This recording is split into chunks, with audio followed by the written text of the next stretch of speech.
تازه او نوې خبر کرکټ بورډ اخر هم مینوالو ته ځواب ورکړ دا چې د څه ځواب او مینوال ترنه څه ګیله درلودله آیا هغه یې په ځای کړل او که نه همدغه ویډیو را سره تر پایه وګورئ په هر څه به پوه شئ. ګرانو او زړه ته رانږدې ملګرو السلام علیکم. د کرکټ بورډ لخوا یو اعلامیه خپره شوې چې په هغې کې لیکلي دي که څه هم په ټولنیزو رسنیو کې همیش د افغانستان کرکټ ملي لوبډلو ته د غوراوي پروسه یو ګرم بحث وي او هر څوک په دغه پروسه کې د خپلې خوښې او یا ناخوښې لوبغاړي په شتون او یا هم نه شتون غږیږي او تر نقد لاندې نیسي. د افغانستان کرکټ بورډ غوراوي کمیټه وایي چې د یو سیستم له لارې کار کوي او همیش د اړتیا او وړتیا له مخې لوبغاړو ته په لوبډله کې د لوبېدو چانس برابروي چې ورسره په دې برخه کې اوسنی مشرتابه هم پوره همکاری دی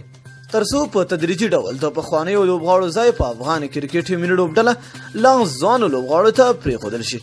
ځکه هر لوبغاړی باید په افغان کرکټ ملي لوبډله کې د ځای خپلولو لپاره له بل شته لوبغاړي سره مقابله وکړي ځکه توپ اچوونکي د توپ وهونکي په ځای او توپ وهونکي د توپ اچوونکي په ځای لوبډلې ته لاره نشي پیدا کولی او په دې باید د مینوالو سر خلاص وي.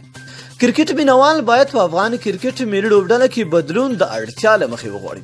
ځکه همیش ښه ځلېدونکي لوبغاړي د دې چانس نه لري چې ورته په ملي لوبډله کې ځای ورکړل شي. خو افغان کرکټ بورډ په دې توانېدلی دی چې له ترسره شویو 19 کلنو کرکټ نړیوالو جامونو څخه افغان کرکټ ملي لوبډلې کې په تیرو 10 کلونو کې بېلابېلو لوبغاړو ته د لوبېدو چانس ورکړی دی.